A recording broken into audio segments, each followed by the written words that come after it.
Now that we got the final map of Black Ops 6 Zombies Reckoning and its DLC 4, I thought it'd be fun to look back at every DLC 4 ever and kind of just rank them, or at least Treyarch DLC 4s. We're not including non-Treyarch because the video would be too long. And I just want to go over these because I found it to be kind of interesting because, to be honest with you guys, looking back at most DLC 4s, they're kind of weak, to be honest, so it's kind of interesting to see where I end up putting Reckoning, which you might be surprised as we get through this video.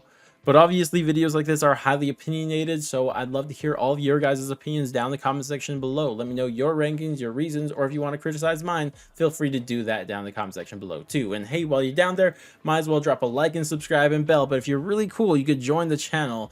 But with that said, let's rank every Treyarch Zombies DLC 4.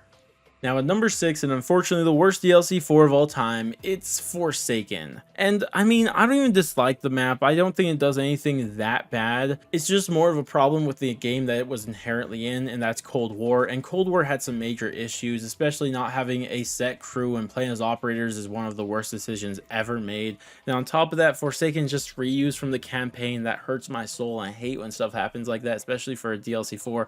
I just hate that stuff. And also, I think like its final boss fight, it like looks really cool. You're supposed to be fighting the Forsaken, but for some reason, what's supposed to be one of the most powerful beings of all time is one of the easiest boss fights ever. And that just kind of is very anticlimactic for me. I just don't like that. But these are like inherent problems of Cold War, which is not ideal, but at the same time, you know, it is what it is. But it does have good things about it too. The Crystal Axe is one of my favorite wonder weapons of all time. I love that thing a lot. And in the story it does tell, I think it is pretty good. Nothing crazy, but nothing bad either. And that's something to at least give it credit for. So unfortunately, this is just a map that kind of falls in that type of area, you know. You just can't say anything too great about it, but you can't say anything too bad about it. So it is what it is. It's flying at number 6 for me.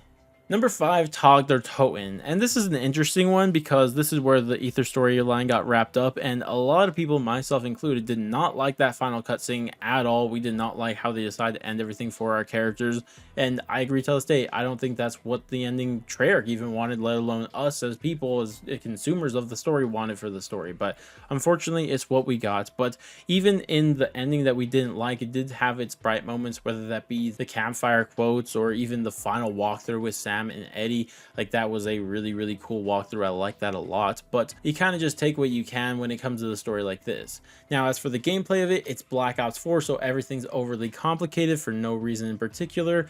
But even for Black Ops 4 standards, the Easter egg isn't that bad. I think it is one of the more solid Easter eggs in Black Ops 4, to be honest. It does hurt that in the final Ether map ever, we don't even have a boss fight. Like, that's crazy. Like, we were thinking we are gonna have some Great War Dr. Monty boss fight, but instead no, we didn't get anything, which was crazy, I guess. But it does have some cool things, because when you do beat the Easter egg, all of a sudden the map goes from all snow-like to all of a sudden be all lava-like. That's really cool. I like that a lot. But overall, it's a map like Forsaken. You take what you can and try to ignore the bad. That's just what you do with a map like this.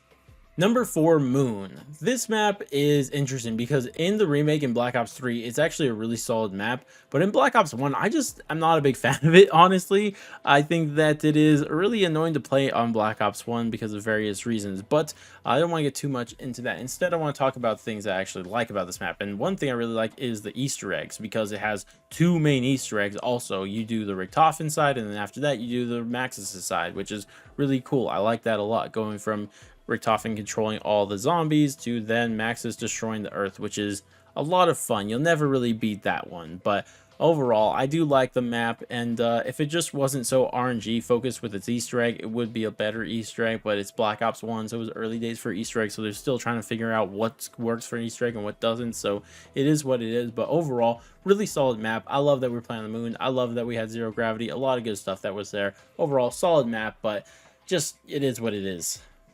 And number 3, Reckoning. Yeah, I put this over Moon.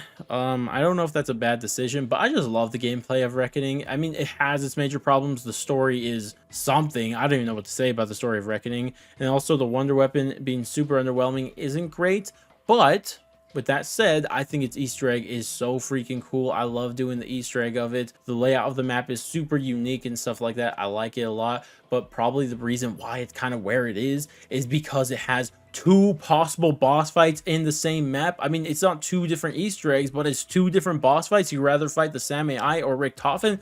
Like, that is really cool. I think that is a really, really cool thing, and it's super underrated about this map with the issues that it has. I mean, gameplay isn't one of them, I can tell you that. Gameplay is not the problem with Reckoning. It's definitely things outside of gameplay that people have an issue with this map. So because of that, I actually am a really big fan of this map right now in terms of gameplay.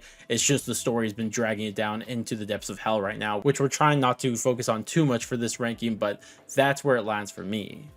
And number 2, Revelations. Now, I don't know if I agree with this ranking of number 2, but I am doing this because that's what I wrote down.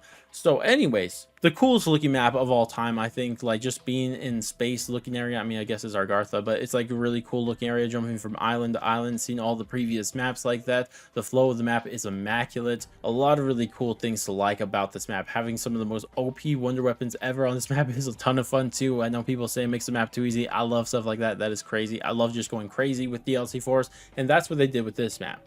And the only problem with this map is that it's a Black Ops 4 style main Easter egg, and it's just overly complicated for no reason, and it kind of curbs the fun in it. It just has stupid steps that just don't make any sense, and it's just kind of annoying in that sense. But it does have its kind of 2 boss fight phases, not even really boss fights, which again hurts this because I don't understand why Treyarch just is against having boss fights in their final maps. So that's a thing. But overall, it's a really solid map. And again, like I said, I don't even know if I agree with this ranking anymore. Maybe I should put Reckoning over it, huh? And number 1, it's not even a question, Origins. Come on, what's there not to say about Origins? Origins a top tier map of all time. It's a top 2, top 3 map at worst for most people. It's a ton of fun. We love everything about this map. Top tier map. The staffs upgrades them, the Easter egg, the story, the first time we got introduced to Primus, like, oh my gosh, bro, it's so cool. The giant 100-foot robots or 1,000-foot robots, whatever it was, like, so many cool things about this map. I don't even know why I'm explaining this, bro. You guys know what Origins is. We all know it's amazing. It is the best DLC of all time, and it's really not even close. Like, there should be a buffer between Origins and the rest of these DLC 4s because this one shines way brighter than the rest. It's not even a competition, but Origins, top tier map of all time. We love you, Origins. Regardless though, that's going to wrap it up for this video, and as always, I'd love to hear your guys' thoughts and opinions on everything I've said in this video. Let me know your rankings also down in the comment section below, but regardless though, that's going to wrap it up for me. Thank you guys all so much for watching, and I'll catch you guys in the next one.